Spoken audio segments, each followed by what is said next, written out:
নমস্কার বন্ধুরা, আমি উষা রায়গঞ্জের একটি ছোট্ট শহর থেকে বলছি। আপনারা যে যেখান থেকে দেখছেন আশা করছি সকলে খুব ভালো রয়েছেন। আমিও খুব ভালো রয়েছি। সকাল সকাল শুরু হয়ে গেছে রোজকার সেই কাজকর্ম। দুটি বাচ্চা নিয়ে হিমশিম খেতে হচ্ছে আমাকে সারাদিন। তবুও আমি গুছিয়ে সমস্ত কিছু কাজকর্ম করছি একটু কৌশল করে, সেটাই আপনাদের সঙ্গে তুলে ধরছি। সকালে ঘুম থেকে উঠেই মাটিতে পা দিয়ে শুরু হয়ে যায় সকালকার রোজকার এই সংসারের যাবতীয় কাজকর্ম, একদম স্টার্ট। আর রাতের বেলা ঘুমোতে যাওয়ার আগ পর্যন্ত যতক্ষণ না পর্যন্ত তুমি কাজকর্ম নিজের থেকে বন্ধ না করছো, কাজ চলতেই থাকবে, এটাই বাস্তব। আর দুটি বাচ্চা নিয়ে আমার সারাদিন এই ধরনের কাজকর্ম সারাদিন চলছে একভাবে। তো তার মাঝখানে আমি অনেক আনন্দ রয়েছি, আর দুটি বাচ্চাকে নিয়ে ভালোভাবে সুন্দর করে আমি সংসার করছি। আমার এই সুন্দর অভিজ্ঞতাগুলো আমি তোমাদের সঙ্গে শেয়ার করছি। আমার ছোট্ট ছেলের সকাল অনেক আগেই হয়ে গিয়েছে, ঘড়ির কাঁটাতে এখন 6:45 মতো বাজে। আর এইদিকে আমার বড় ছেলে এখানে ঘুমিয়ে রয়েছে, ওকে অনেকবার করে ডাকছি তবু উঠছে না। ওকে এখন আমাকে আদর করে তুলতে হবে। ও আসলে সকালে একটু আদর করে না তুললে ওর মন মেজাজ ভালো থাকে না। ও ভাবে কি যে আমার মা যদি সকালে আমাকে আদর করে তোলে তাহলে ওর নাকি গুড লাক হয়। তো আজকে এই যে আমি দুটো সন্তানকে নিয়ে সংসারের যাবতীয় কাজকর্ম করছি, তার সঙ্গে এত কিছু অভিজ্ঞতা অর্জন করছি, তা আপনাদের মাঝখানে ছড়িয়ে দিচ্ছি, যাতে আপনারাও ভয় না পান। দুটো সন্তান নিয়ে এত সুন্দরভাবে কৌশল করে সংসার করলে বা সংসারের যাবতীয় কাজ করলে নিজেকে অবশ্যই মনে হয় যে এত কাজ করলেও নিজে ক্লান্ত মনে হয় না। তার সঙ্গে যদি স্বামী বা বাড়ির গার্জেন সাপোর্ট করে, অবশ্যই আপনার সুন্দরভাবে জীবনটা হাসি খুশি ভরে চলতে থাকে।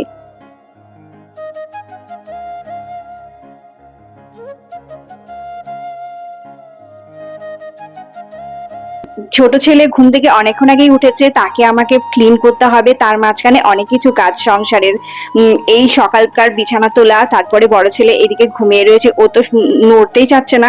তার মাঝখানে আমি ওদেরকে রেখে এইদিকে ভেতরের ঘরগুলো একটু ঝাড় দিয়ে নিচ্ছি আর পরিষ্কার করে নিচ্ছি। সকালে তো কি বলবো, দুদিক থেকে দুজনে কাজকর্ম শুরু করি, তাহলে একটু তাড়াতাড়ি হয়। অবশ্য কৌশল করে আমি কাজকর্ম করি, সকালে ঘুম থেকে উঠে প্ল্যান করে ফেলি কোন দিকের কাজ কিভাবে করব। তো দুজন দুদিক থেকে কাজকর্ম করলে কি হয়, অটোমেটিকলি টাইম মতন কাজ হয়ে যায় আর খুবই স্বতঃস্ফূর্ত লাগে। বাড়িতে যখন দেখবে সকলে মিলে কাজকর্ম করবে তখন মনের মধ্যে একটা আনন্দ থাকে, হাসি খুশি থাকে। কিন্তু একা একা কাজ করলে কেউ যদি বসে থাকে পাশে, তখন কিন্তু মোটেই ভালো লাগে না। তো আমার হাজবেন্ড কখনোই বসে থাকে না বাড়িতে, আমার সঙ্গে সঙ্গে ও সব কাজকর্ম করে দেয় হাতে হাতে। তো যাই হোক, যতটা করতে পারে করে, আমিও ওকে বাধা দিই অনেক সময় কাজে, না তুমি ছাড়ো, এই কাজটা আমি করে নিব। তো ও নিজের পছন্দের মতন সবকিছু কাজকর্ম যেটা যেটা ইচ্ছে হয় করে দেয়। আমাদের বাসি কাজ মোটামুটি শেষ হয়ে এসছে। এখন এই যে দুটো কাঁথা ছিল, দুটো কাঁথা এখানে এসেছে একটু রোদ, তো সেই রোদেই আমি কাঁথাগুলো মেলে দিলাম। আর এইদিকে আমি কিছু গাছগুলো রেখেছিলাম, এইখানে বালির মধ্যে কিছু চারা বসিয়েছি। আর এইদিকে সব গাছগুলো আলাদা টবে ছিল, তো সেই টবগুলো থেকে আলাদা করে করে কিছুদিন আগে অনলাইনে আমি কিছু টব নিয়েছিলাম। তো সেই টবগুলোর মধ্যেই গাছগুলোকে সেপারেশন করে বসিয়ে দিয়েছি। আর এইদিকে আজকে আমি দেখাচ্ছি প্রাকৃতিক পরিবেশটা কত সুন্দর লাগছে। এই চারাটির নাম আমি জানি না, আমি কুড়িয়ে পেয়েছিলাম, নিয়ে এসে লাগিয়ে দিয়েছিলাম। এখন অনেকগুলো টবেই হয়ে গিয়েছে, খুব ভালো লাগছে দেখে আমার। আর প্রাকৃতিক পরিবেশ, শহরে থেকেও প্রাকৃতিক পরিবেশ এইরকম মানে দৃশ্য অনুভব করা যায়। তো আপনারা দেখবেন আমার পেছন দিকটায় এইরকম সুন্দর প্রাকৃতিক মনোরম দৃশ্য দেখা যায়। তো এই দিকটা এলে পরে একদম মনটা স্নিগ্ধ হয়ে যায়, শান্ত চারদিকে। এইদিকে এলে মনটা ভালো হয়ে যায়। যখন মনটা একটু খারাপ ছটফট মনে হয়, এই শান্ত পরিবেশে এসে কিছুক্ষণ দাঁড়িয়ে থাকলে মনটা একদম শান্ত হয়ে যায়। তো আমার এদিকে অনেক কাজকর্ম পড়ে রয়েছে, এখন ছেলেকে আমাকে তুলতে হবে। আগেই বললাম যে ছেলেকে একটু আদর করে দিতে হবে, না আদর করলে ও উঠতেই চাইছে না, এইদিকে গিয়ে ওইদিকে গিয়ে ঘুমোচ্ছে। ও মানে একটু ঘুম কাতুরে, তো ওকে সবসময় আমাকে ঠেলে ঠেলে উঠতে হয়, ঠেলে ঠেলে সবকিছু করাতে হয়। কি বলবো, ওর পেছনে যদি আমি লেগে না থাকি ও কিচ্ছু করবে না, সারাদিনই শুয়ে থাকবে।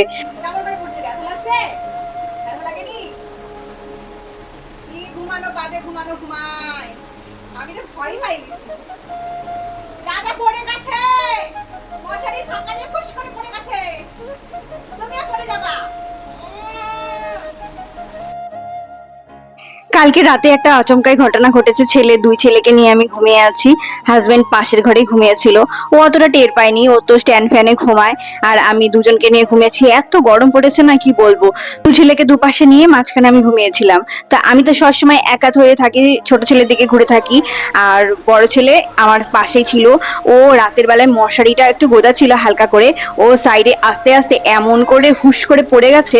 হঠাৎ করে আমি আচমকা জেগে উঠেছি, আর তো ওকে দেখতে পেয়েছি যে ওইভাবে পড়ে গেছে। তারপরে সঙ্গে সঙ্গে ডাকলাম, আদর করলাম, তারপরে জিজ্ঞেস করলাম ব্যথা লেগেছে কিনা। তো এখনো তাই জিজ্ঞেস করছিলাম। তো আপনারা প্রথমেই তো শুনতে পেলেন, হঠাৎ করে ঘুমের যা অবস্থা, ওর হাত পা ছড়া ছিটা করে ঘুমিয়ে থাকে, আমার গায়ের উপরে পা তুলে দেয়। তাও তবুও আমার অসুবিধা হয়, কিছু করার নেই এখন। দুটো ছেলেকে নিয়ে আমার অনেক সময় মনে হয় যে না, বড় ছেলেকে আমার কিছু ভালোবাসার কম হয়ে যাচ্ছে।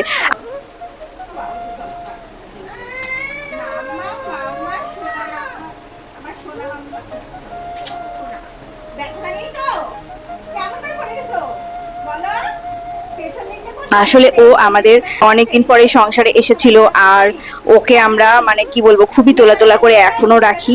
কিন্তু মনে হয় এখন কিছুটা ওর দিকে নজর দিতে পারি না, খুবই অসুবিধা হয়, কষ্ট হয় মনে, ভালো লাগে না এক এক সময়। সেই জন্য ভাবি যে ওকে নিয়ে কাছে নিয়ে ঘুমাবো, কিন্তু এত বড় ছেলে হয়েছে, হাত পা বড় হয়ে গিয়েছে, তো মার সঙ্গে শুতে অনেকটাই অসুবিধা হয়, ওর একটা বিছানা একাই লাগে।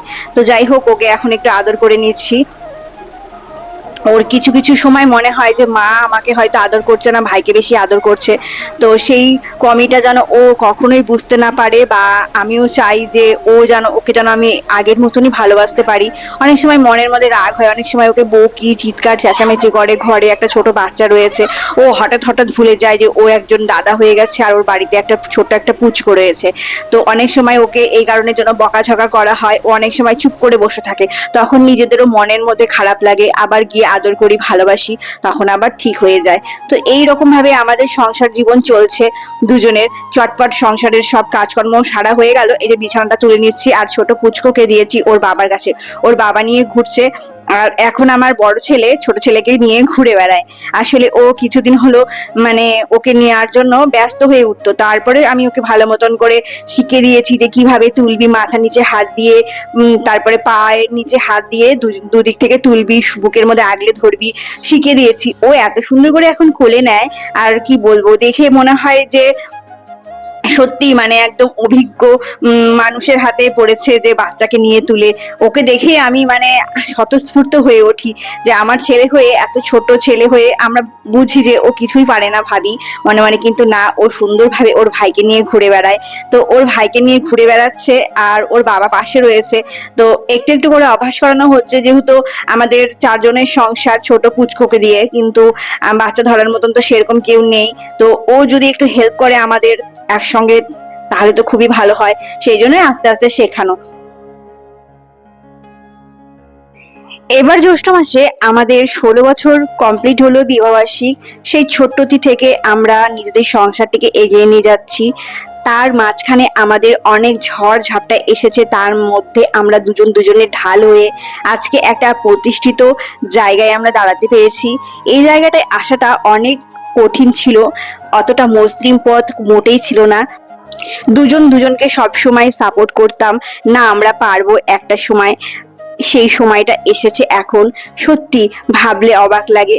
ভগবানকে সবকিছুর জন্য বাবা, অনেক অনেক ধন্যবাদ। এই যে এই যে দাদার কোলে উঠছো? হ্যাঁ, দাদা নিতে পারে তোমাকে?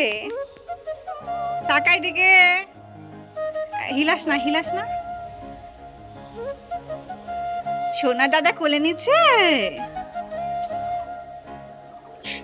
সেই ছোট্টটি বয়সে বিয়ে হয়েছিল, সংসারের কিছুই ছিল না, সংসারের একটা কিচ্ছু জানতাম না, যে কি দিয়ে কি করব, কি রান্না বান্না কিচ্ছু ছিল না। শুধু পরনের কয়েকটা জামা কাপড় ছিল, সেখানে গোনা কয়েকটা থালা বাসন হলো। তারপরে জামা কাপড় থেকে আস্তে আস্তে শুরু করলো লেপ কাঁথা, বালিশ, বিছানার চাদর, যাবতীয় জিনিস। আস্তে আস্তে স্বামীর যেটুকু ইনকাম হতো সেটুকু দিয়েই যে আমি ছোট্ট ছোট্ট করে সংসারের জিনিসপত্র, বাসন কুসন কেনাকাটা শুরু করলাম। তারপর থেকে এখন আমার আর কোনো বাসনের অভাব নেই, কোনো কিছুর অভাব নেই। একটা সময় ভাড়া ঘরে থাকতে হতো, নিজের বাড়ি বলতে থাকছিল না। সদ্য উচ্চ মাধ্যমিক পাশ করার পরেই আমার বিয়ে হয়ে যায়, অর্থাৎ আমরা দুজন দুজনকে পছন্দ করতাম আর দুজন রেজিস্ট্রি ম্যারেজও করে রেখেছিলাম। তারপরে বাড়িতে জানাজানি হলো, সেই থেকে বাড়িতে মার ধর শাসন সবটাই শুরু হলো। দুজন দুজনকে কখনো ছাড়িনি, দুজন দুজনকে এতটাই ভালোবাসতাম। সেখান থেকে আজকে আমাদের এই জীবনের পথ চলা এখনো চলছে, এখনো 100 বছর চলতে চাই। সেদিনের সেই ছোট্ট মেয়েটা আজকে এতটা বছর সংসার করে সবটা বুঝে গিয়েছে। তখন তো আমাদেরকে মা বাবা মানতে পারছিল না, কিন্তু কোনো মা বাবার পক্ষে এটা সম্ভব না। আজকে দেখো আমরা নিজেদের জীবনে সুন্দর করে কাটাচ্ছি, মা বাবা দেখে খুব আনন্দ, খুব ভালো বলে। এক এক সময় বলে যে হ্যাঁ তোর এত সুন্দর স্বামী হয়েছে, আমরা যদি নিজেরা দেখাশোনা করে তোকে বিয়ে দিতাম তুই এতটা সুখ পেতি না। তো সত্যি তাই, আমার স্বামী আমাকে অনেক কেয়ার করে, এটা অনেকটা পাওয়া আমার, খুব বলতে পারো কপাল। ছোট্ট একটি সংসার, একা সংসার, গুছিয়ে নিতে হয়েছে সবটাই। শ্বশুর শাশুড়ি ভাসুর যা দেওর সকলে রয়েছে, কিন্তু আমরা একাই রয়েছি এখানে। সেসব কথা অন্য সময় একদিন বলা যাবে। আমার বেবিটা ঘুমিয়ে পড়েছে, আর ওকে ঘুম পাড়িয়ে দিয়ে এখন আমার অনেক কাজ রয়েছে। আজকে সকাল সকাল আমি স্নান করতে পারিনি, ব্রাশ করে চলে এসেছিলাম, আর এই যে এখন ওষুধটা খেয়ে নিচ্ছি।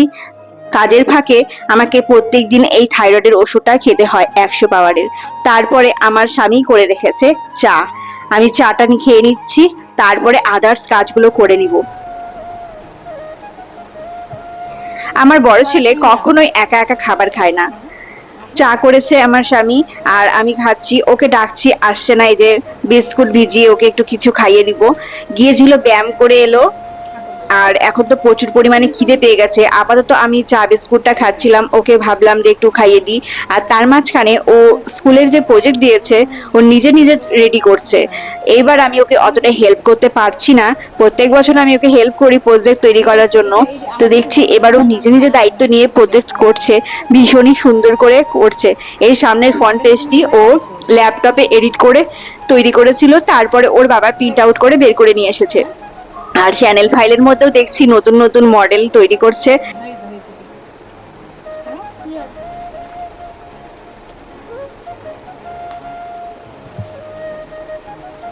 কি বানাইছো? দ্য গ্রেট প্যারাগ্রাফ বানাতে হবে, প্যারাগ্রাফ। এইবার আমি সামার ভ্যাকেশনের কোনো প্রজেক্টে হাত লাগাইনি এখনো পর্যন্ত। ও করছে, এত সুন্দর করে ড্রয়িং করছে, দেখে আমি মনটা শান্তি হয়ে গেল। হ্যান্ডরাইটিংটাও চেঞ্জ করেছে ও রিসেন্টলি। আর এইদিকে দুটো প্রজেক্ট হয়েছে, এসএসটি আর একটা সায়েন্সের, আরো রয়েছে, সেগুলো করবে। আর দেখা যাক আমি হেল্প করতে পারি কিনা, চেষ্টা করব। প্রত্যেক বছর আমি ওকে হেল্প করি প্রজেক্ট তৈরি করার জন্য। এবছর এত কাজের চাপ, তার মধ্যে ও নতুন দাদা হয়েছে, বুঝতেই পারছেন আপনারা সংসারে কত রকমের কাজকর্ম থাকে। আজকে সকাল সকাল আমার আর স্নান করা হলো না। এখন তো আমি একদম কি বলবো, যা কাজের মাঝখানে পড়ে গেলাম। সকালে স্নানটা করে নিলে পুজোটা শেষ, অনেকটা কাজ এগিয়ে থাকে। আর কি অবস্থা আজকে আমি পড়বো, আমি জানি আমি কি করে নিজের কাজকর্ম সবকিছু ছাড়বো। ওদিকে তো কাপড় চোপড় সবকিছু পড়ে রয়েছে, ওগুলোও ধোয়া হয়নি। মানে মাঝে মধ্যে এমন একটা দিন পড়ে যায় না আমার, এরকম ভাবে কি বলবো। আর স্বামী চলে গেছে স্নান করতে, ও তো এসে আর দাঁড়াবে না, একদম চলে যাবে দোকানে। তো বাড়ির মানুষটা যদি না খেয়ে সারাদিন থাকে আর আসবে সেই 5টার সময়, তাহলে আমি কি করে মুখে দুটো দানা তুলবো। সেই জন্য চটজলদি আমি কাপড় পাল্টে বসিয়ে দিলাম, একদিকে ডাল একদিকে ভাত। ডালটা আমি ভেজে নিচ্ছি, অরলের ডালটা না আমি এইভাবেই রান্না করি। আর তার সঙ্গে ডালের মধ্যে দিয়ে দিব আলু সেদ্ধ। ভাতটা উতলে এসেছে, একটু গরম জল ঢেলে দিচ্ছি। জলটা একটু কম কম হয়ে গিয়েছিল, সেই জন্য ভাতের মারটা ভালো হতো না, ভাতটাও ভালো হতো না, সেই জন্য জলটা দিয়ে দিলাম। আর সব সময় গরম জল দিয়ে রেডি করার চেষ্টা করি, কেন কি গরম জল দিলে একটু টাইমটা বাঁচে। নতুন নতুন থাকতে এমন এমন সময় হয়েছে জানো, হাঁড়ি ভর্তি ভাত রান্না করে রেখেছি, কাদা কাদা, ভাতের কোনো টেস্ট ছিল না। ভর্তি হাঁড়ির মধ্যে জল দিয়ে দিতাম, কাঁচা জল। তো অনেকটা সময় পেরিয়ে এসেছি, প্রায় 16টা বছর পার করলাম। সেই জন্য এখন অনেকটা বুদ্ধি অর্জন করে নিয়েছি, অভিজ্ঞতা বলতে পারো। আমার এই গাছটি আমার বান্ধবী, অর্থাৎ এই গাছটি ছাদে ছিল। গাছটি যবে থেকে নিয়ে এসেছি তবে থেকে দেখি আস্তে আস্তে বড় হচ্ছে, তাই জল দিয়ে দিলাম।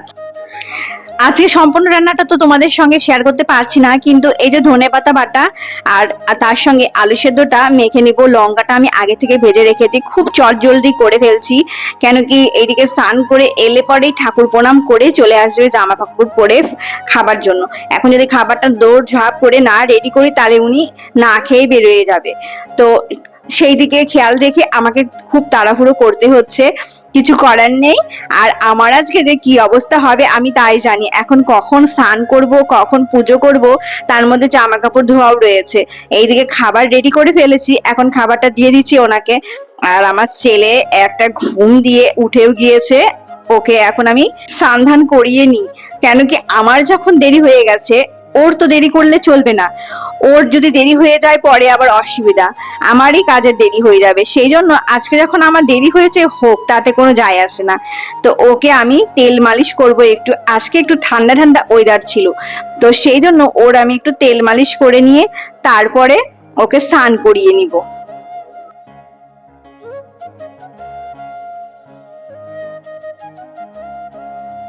আমার পুচকু সোনার তেল মেখে স্নান করে চলে এসেছে, এখন ওর প্রচুর পরিমাণে ঘুম পেয়ে যাবে।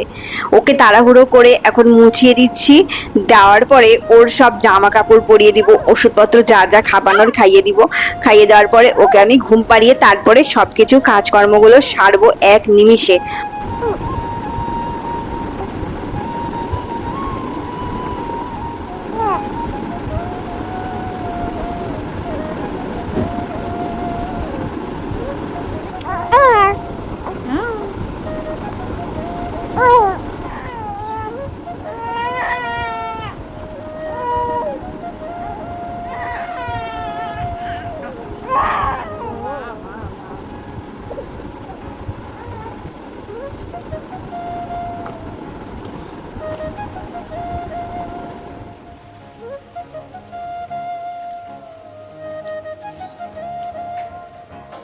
আচ্ছা না চনা ঘুমাবে না, চল ঘুম দে। অবশেষে ও ঘুমিয়েও পড়েছে, আর এখন আমি চলে যাব চট জলদি করে ওকে দোলনাতে শুয়ে দিতে। কেন কি এইভাবে যদি ওকে শুয়ে রাখি না, একটু পরে আবার উঠে যাবে। আর আমার তো কাজ আছে এখন স্নান করে পুজো সারা, আর পুজো সারতে গেলে তো আমাকে বিছানাতে গেলে হবে না, ছুলে পরে তো আমি পূজা করতে পারবো না। সেই জন্য ওকে আমি দোলনাতে দিয়ে দিলাম, আর দোলনার রশিটা ধরে টানবো। কোনো এক সময় যখন ও একটু উসপিস উসপিস করবে, দোলনাতে দিলে কি হয়, ও অনেকটা টাইম ঘুমিয়ে থাকে আর আমার কাজ করতেও সুবিধা হয়। তো ও নিশ্চিন্ত মনে এখন ঘুমাক, আর আমি যাই বাদ বাকি কাজগুলো নিজে সামলে নিই, স্নান করে নিই, তারপরে আসছি। এখন একটু ফ্রেশ লাগছে, এতটা গরমের মধ্যে কাজকর্ম করতে না যা নাজেহাল অবস্থা হয়েছে, মুখ চোখ একদম জ্বলে পুড়ে যাচ্ছে। তো আমার এইদিকে স্নান ধান করে পুজো দেওয়া হয়ে গেছে, তারপরে আমি তোমাদেরকে আমার ভগবানদের দর্শন করিয়ে নিচ্ছি। আজকের ভিডিওটি বেশি বড় হয়ে গেল, কিন্তু অনেকটাও বাকি রয়ে গেল। তো আজকে এতটুকুই বন্ধুরা, তোমরা খুব ভালো থেকো, ধৈর্য ধরে আমার ভিডিওটি দেখো। ভিডিওটি যদি তোমাদের ভালো লেগে থাকে একটা লাইক করো, কমেন্ট করো, আমি অনুপ্রেরণা পাবো তোমাদের এই কমেন্ট থেকে।